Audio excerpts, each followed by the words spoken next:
नमस्कार, बहुत स्वागत है आप सभी का जी राजस्थान में और मैं हूं आपके साथ अंकुश वासा। उस वक्त एक बड़ी खबर सामने आ रही है। जेजेएम में ईडी को बड़ा झटका लगा है। सुप्रीम कोर्ट से जल जीवन मिशन घोटाले में ईडी को बड़ा झटका। मामले में आरोपी ठेकेदार पदमचंद जैन को जमानत मिली। ईडी ने 136 करोड़ 41 लाख के घोटाले का आरोप लगाया है और जमानत देते हुए सुप्रीम कोर्ट ने यह सवाल खड़ा किया और कहा कि जिस मंत्री को लाभ पहुंचाने की बात कही गई उसे ही इस मामले में आरोपी नहीं बनाया गया है। बड़ी खबर आपको बता रहे हैं, सुप्रीम कोर्ट से ईडी को बड़ा झटका यहां पर लगा है। जेजेएम मामले में जेजेएम में ईडी को यह बड़ा झटका। सुप्रीम कोर्ट से जल जीवन मिशन घोटाले में ईडी को यह झटका लगा है। मामले में आरोपी ठेकेदार पदमचंद जैन को जमानत मिली और ईडी ने इस पूरे घोटाले को लेकर जिस मंत्री को लाभ पहुंचाने की बात कही थी उसी मंत्री को आरोपी नहीं बनाया गया है और यही सवाल सुप्रीम कोर्ट ने पूछा। ज्यादा जानकारी ले लेते हैं, सहयोगी आशीष चौहान हमारे साथ फोन लाइन पर हैं। आशीष, ये बड़ा झटका ईडी को लगा। एक तरफ जहां पर ईडी पूरे एक्टिव होकर कार्रवाई करते हुए नजर आ रही थी, लेकिन इसी बीच सुप्रीम कोर्ट से बड़ा झटका। क्या कहा गया सुप्रीम कोर्ट की तरफ से?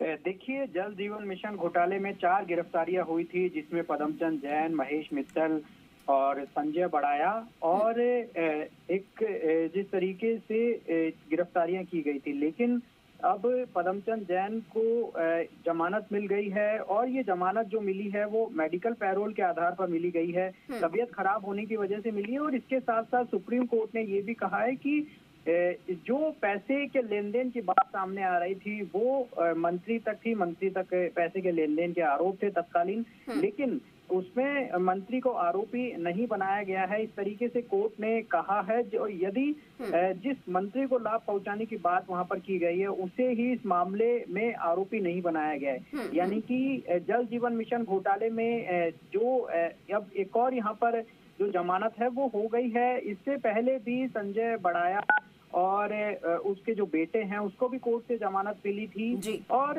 अब एक बार फिर से जो यहाँ से जमानत मिली है। यानी कि अब जो जेल की सलाखों के पीछे है वो महेश मित्तल है। बाकी 3 जो आरोपी है उन्हें जल जीवन मिशन घोटाले में जमानत मिल गई है सुप्रीम कोर्ट से, लेकिन अभी ईडी की लेकिन आशीष सबसे बड़ा सवाल और सुप्रीम कोर्ट का ये जो पॉइंट है ये तो बेहद पॉइंट जो है वो बहुत सही भी है, क्योंकि जिस मंत्री को लाभ पहुंचाने की बात कही गई अगर उसी मंत्री को आरोपी नहीं बनाया गया है, इतनी बड़ी चूक आखिर ईडी से यहाँ पर कैसे हो गई?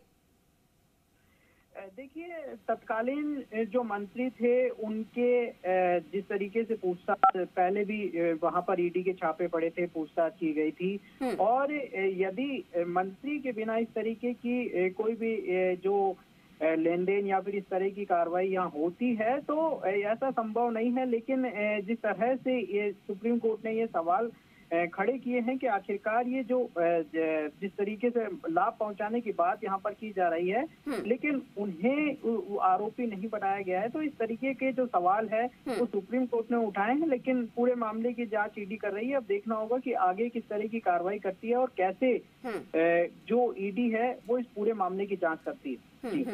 आशीष, इसमें ये एक और सवाल कि अगर जो सुप्रीम कोर्ट ने ये पूरा जो मुद्दा उठाया है कि मंत्री को आरोपी ही नहीं बनाया गया है, तो ऐसे में किस आधार पर गिरफ्तारी हुई उसको लेकर भी सवाल हो सकते हैं और साथ के साथ ये कि जो मित्तल है क्या उसकी भी जमानत हो सकती है इस आधार पर?